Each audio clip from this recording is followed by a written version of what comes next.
Sorunun da yanıtı aslında çok da zor değil. İnsan ile beraber bu türlerin var olmasının sağlanması gerekiyor ki Anadolu'nun yüz ölçümüne vurduğunuzda, İstanbul'un yüz ölçümüne vurduğunuzda çok küçük bir alan. Yani Kuzey Ormanları dediğimiz alana ihtiyaçları var.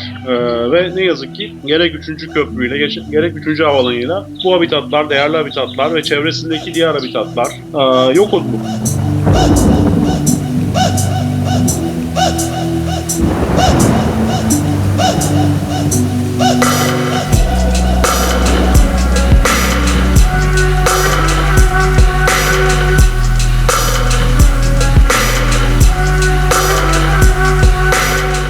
Arıcılığa hobi olarak başladım. Emekli olduktan sonra pek fazla iş kalmadı. Hoşuma da gitti. Bal da tatlı yani.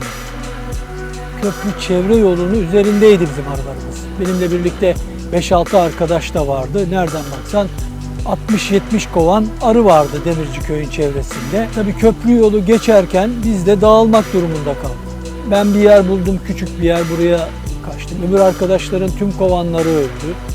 Evvelden biz kuş sesleriyle uyanırdık. Kuş sesleri duyardık. Şimdi tır sesleri duyuyoruz. Arılar da tır sesini hiç sevmiyor. Ben de sevmiyorum.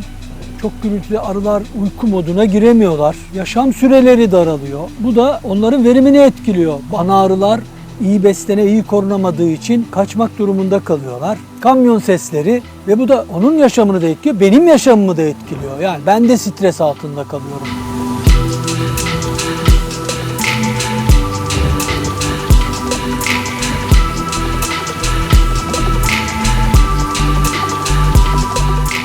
Buradaki nüfus yoğunluğu, trafik yoğunluğu bitki üzerine olumsuz etkiler yapacak.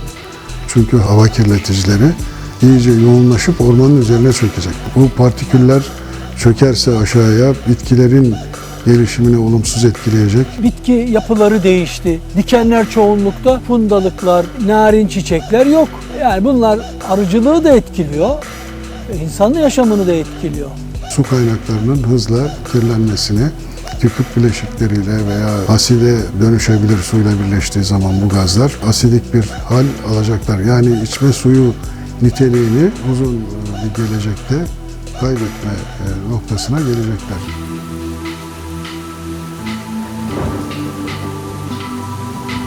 Beş sene önce TOKİ'den bir yazı geldi. Acil kamulaştırma adı altında ve sadece bu savaş zamanı yapılan bir kamulaştırmaymış.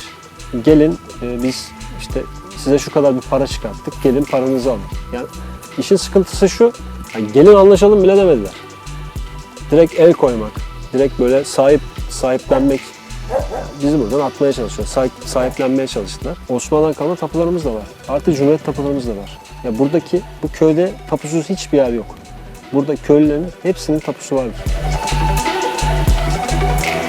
Köyümüze, hatta bizim evimize, köy içerisinde en yakın bizedir, bir dinamit deposu yaptılar. Köylünün haberi yok. Köylüden izin almadan bir sabah bir uyandık ki orada bir dinamit deposu yapmışlar.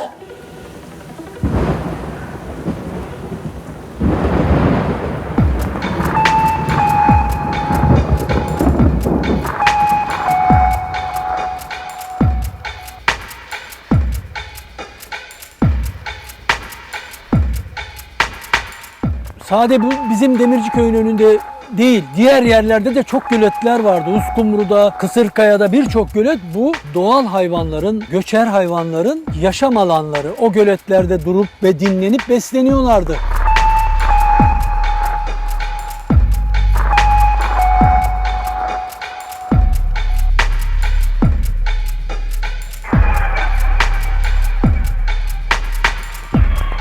Transit trafiğe hizmet edeceği söylenen bu köprünün genel trafik içerisindeki payının %2,75 olduğunu hesap ediyorlar. Bunun da İstanbul trafiğine herhangi bir katkısının olmayacağını söylüyorlar.